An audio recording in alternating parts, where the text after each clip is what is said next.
मछली शहर लोकसभा में उपस्थित थे।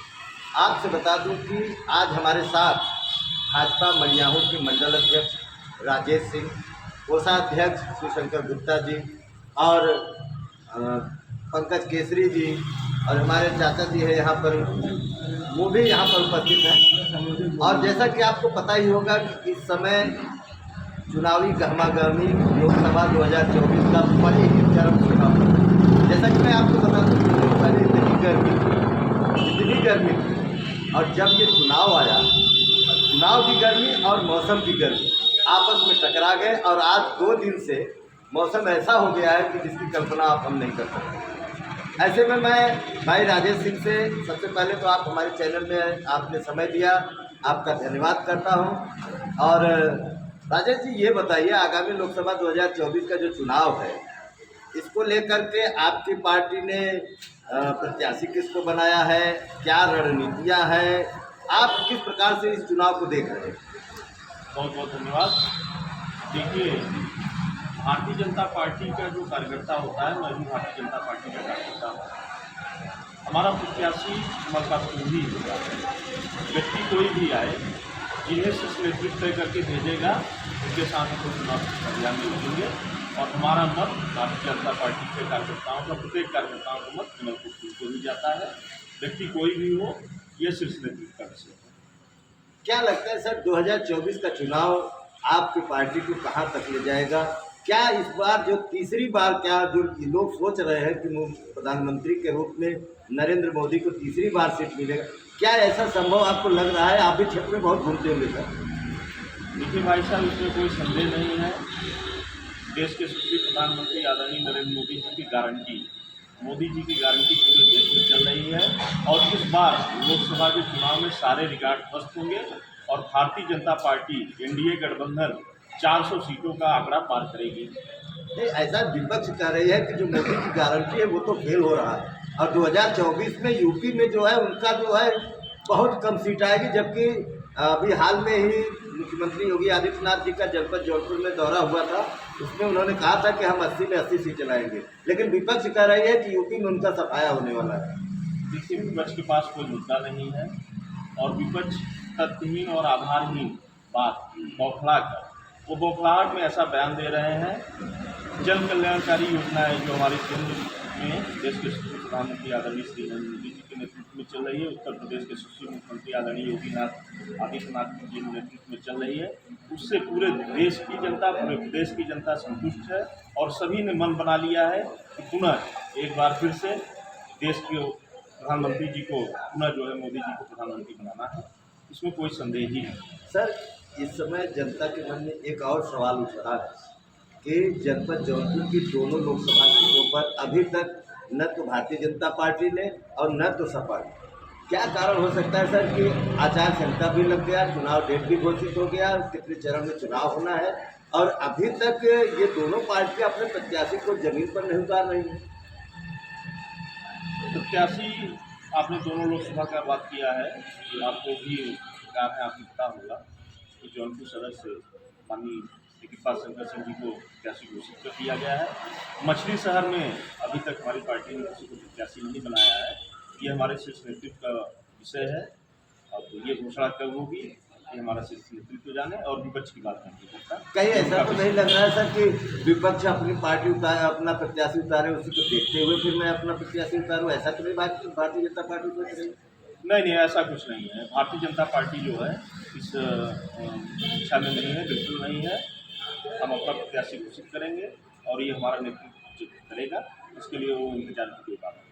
अभी हाल में ही सर राहुल गांधी का एक जगह दौरा हुआ था, उनका जनता को संबोधन कर रहे थे। जो नरेंद्र मोदी का ये जो इस समय भारतीय जनता पार्टी का नारा अब की बार 400 पार, तो वो अलग ही कुछ दिशा दे रहे थे कि चुनाव के बाद हर चीज़, जैसे पेट्रोल है 100 रुपये तो 400 के पार, डीजल है 75 रुपये तो 400 के पार। क्या है ये, कोई कथन सत्य है कि कहीं कटाक्ष तो नहीं है? क्या करेंगे?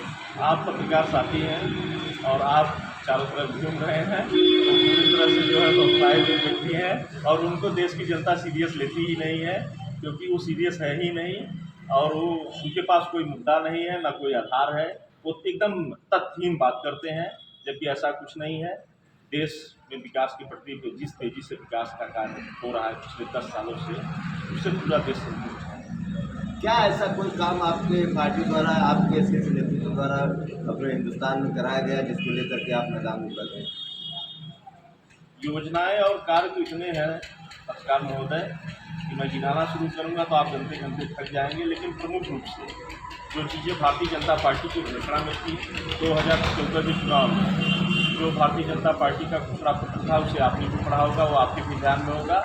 माननीय प्रधानमंत्री जी ने उसे पूरा किया है, चाहे वो राम मंदिर का अभियान रहा हो, आज मर्यादा पुरुषोत्तम श्री रामचंद्र का अयोध्या में भव्य मंदिर बन चुका है, चाहे वो 370 का मसला हो, 370 को समाप्त किया गया है, 3 तलाक का मसला हो, अभी हाल ही में माननीय प्रधानमंत्री जी ने एक सराहनीय कदम उठाया जिसके लिए पूरा देश उनको धन्यवाद दे रहा है, साधुवाद दे रहा है, सीए पूरे देश में लागू हो चुका है।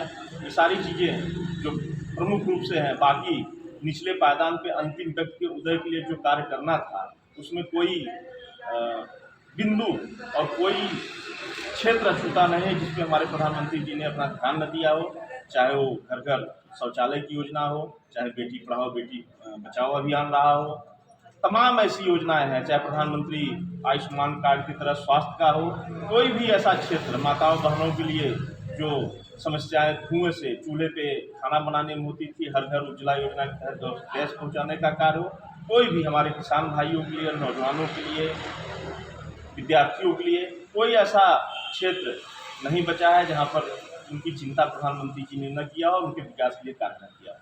सर, अभी हाल में ही आपने कहा कि अयोध्या राम मंदिर को लेकर के हम लोग भी मैदान में उतरेंगे। ऐसे में विपक्ष में सपा के राष्ट्रीय अध्यक्ष अखिलेश यादव ने कहा था कि मंदिर बनाने से बेरोजगारी कम नहीं होगी, भिखारियों की संख्या बढ़ेगी। इसको आप किस तरह नज़रिए से देखते हैं? देखिए, समाजवादी पार्टी के राष्ट्रीय अध्यक्ष हैं, वो एकदम बौखाए हुए व्यक्ति हैं। रोजगार निश्चित रूप से रोजगार का अवसर बढ़ा है, आज पर्यटन वहाँ बढ़ रहा है, वहाँ के स्थानीय लोग रोजगार का इतने बड़े पैमाने पर रोजगार का सृजन हुआ है और नौजवान देश का प्रत्येक व्यक्ति अपने आराध्य मर्यादा पुरुषोत्तम भगवान श्री रामचंद्र जी के भव्य मंदिर के निर्माण को लेकर एकदम उत्साहित है और इस उत्साह की हम लोग कल्पना भी नहीं कर सकते। इसका आभास हमारे सपा के मुखिया को है ही।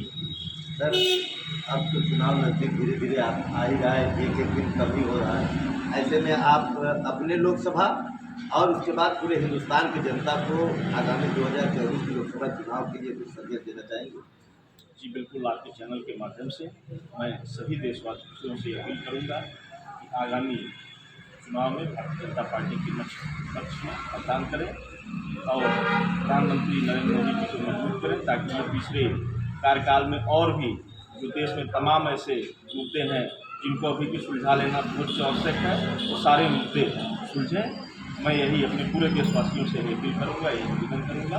भारतीय जनता पार्टी के पक्ष में मतदान करें। धन्यवाद सर, बहुत बहुत धन्यवाद। तो अभी आपने सुना, मैं यहाँ मछली शहर लोकसभा में जो मड़ियाहू भाजपा मंडल के अध्यक्ष राजेश सिंह से हमारी बातचीत हुई, जैसा कि आप हमारे चैनल के माध्यम से देखेंगे। तो ये बहुत बड़ी जो कहते हैं ना बिगुल बजना, तो मछली शहर लोकसभा में बिगुल बज गया और भारतीय जनता पार्टी के जो परचम है वो काफ़ी तेज़ी से लहरा रहा है। जैसा कि मैंने आपको मौसम के बारे में बताया, उस मौसम के हिसाब से भाजपा इसमें नंबर 1 पे जा रहा है। अब देखना है जनता, क्योंकि सबके भाग्य को लिखने वाला सिर्फ एक हमारे देश की जनता, जो 140 करोड़ हमारी जनता है, वो तय करेगी। फिलहाल अपने आप से कुछ कहने में कुछ है नहीं, जनता सब देखती है और जो नेता कार्य किए हैं उन कार्यों को देख करके